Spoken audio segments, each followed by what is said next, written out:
We all remember great teachers who may have changed our lives, whether by opening the door to a passion for learning, by inspiring excitement about new areas of knowledge, by making us feel respected and seen and cared for. Good teachers come in all shapes and sizes, and sometimes in disguises. That's true of our emotions as well. What we're feeling in any given moment often gives us valuable clues about what might be happening just below the conscious mind in our unconscious. So, mindful awareness often brings us closer to our breath and in closer touch with our body. And now we'll be extending this mindfulness to the whole river of human emotions and feelings that are constantly flowing through our lives. Mindfulness of feeling directs us to notice the qualities of pleasantness or unpleasantness in the body. And along with those bodily feelings, we can also notice the full range of emotions: sorrow, anger, love, fear, all expressed in the body, heart, and mind, all ready to teach us about our lives and about any moment that we find ourselves in. Our strongest and most habitual emotions are sometimes completely unconscious. And without being mindful of them, these feeling states have the power to overpower us and really run our lives without us realizing it. And Supreme Court Justice William Douglas once said, "At the Supreme Court level where I work, 90% of the decisions are made on feelings, and 10% is the reasoning used to justify our feelings. That's just the way human beings are wired." Emotions can approach what we make in terms of decision making, management at work, the way a patient heals, a student's ability to learn. So let's practice together with mindfulness of emotions. Colleagues may recognize our emotional states more clearly than we do. They might ask, "Are you upset? Are you worried? Are you feeling hurt or angry or tired?" And then that prompts us to notice too, "Oh, yeah, I'm feeling hurt. I'm upset. I'm frustrated." And when we aren't aware of what we're feeling and act anyway, it can increase our conflicts and problems. So, being able to identify them with words allows us to begin to acknowledge them with a non judging mindfulness. Oh, I'm feeling frustration. Oh, anxiousness feels like this. Learning to name feelings, especially the difficult ones, can help you tame them. Otherwise, when you're bored or restless, lonely or anxious, what do? You distract yourself by going online or daydreaming or opening the refrigerator because it's difficult sometimes to tolerate those feelings. And as you learn to gently name your feelings, you'll find that they gradually diminish in their power to take you over. And as you sit mindfully, sometimes deeper emotions will also arise. Really, what they are is the unfinished business of the human heart. You might suddenly feel yourself in tears of grief or loss that you've been too busy to feel, or some conflict or frustration at work might come to mind. Whatever each feeling is, welcome it as it comes with respect, awareness, and kindness.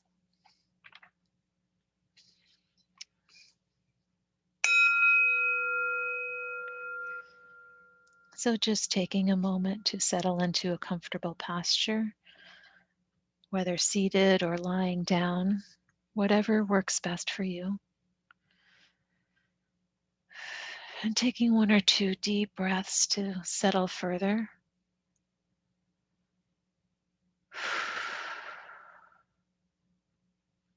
And allowing the breathing to assume a normal pattern when you're ready. And just grounding down into those areas of the body in contact with the supports beneath you, whether it's a chair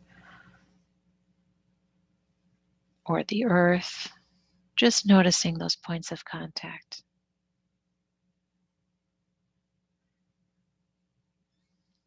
And beginning to become aware of sensations of the body. Maybe there's some tension in your expression or some pain in your back. Just noticing what's there.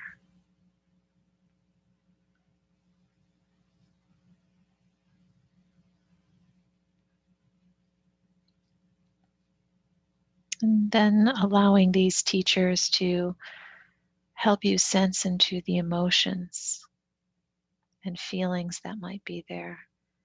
Maybe some anxiety, maybe some tiredness, maybe some discouragement or peace. And as you notice them, just silently naming them: anxious, anxious, afraid, afraid, bored, bored, or tired, tired. Just taking a minute or two to notice what's there and naming it with an open curiosity.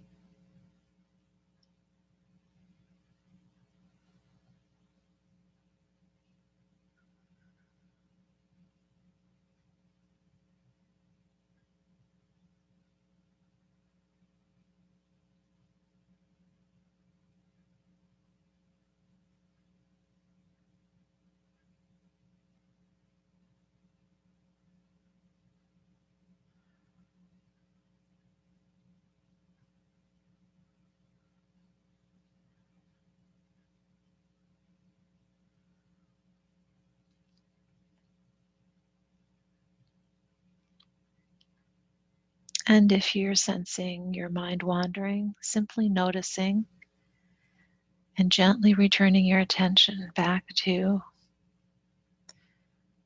the sensations in your body or the emotions that are unfolding.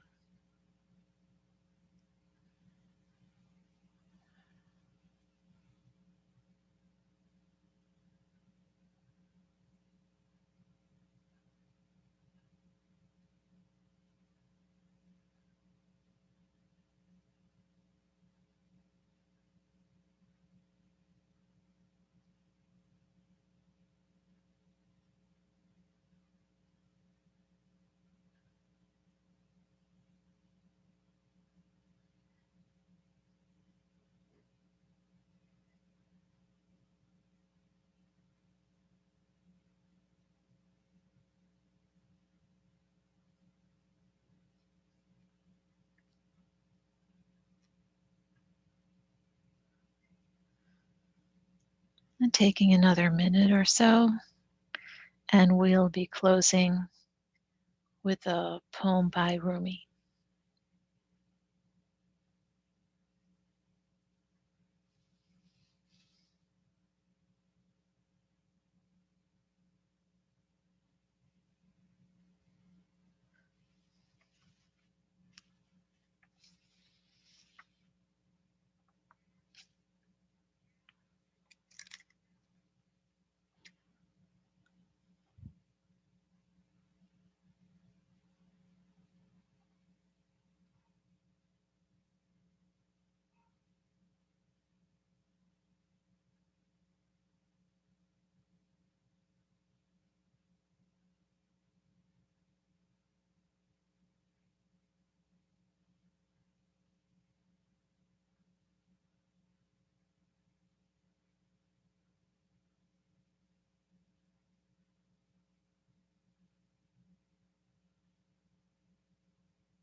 This being human is a guest house. Every morning, a new arrival, a joy, a depression, a meanness, some momentary awareness comes as an unexpected visitor. Welcome and entertain them all, even if they're a crowd of sorrows who violently sweep your house empty of its furniture. Still, treat each guest honorably.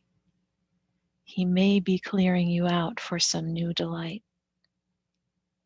The dark thought, the shame, the malice, meet them at the door laughing and invite them in. Be grateful for whoever comes, because each has been sent as a guide from beyond.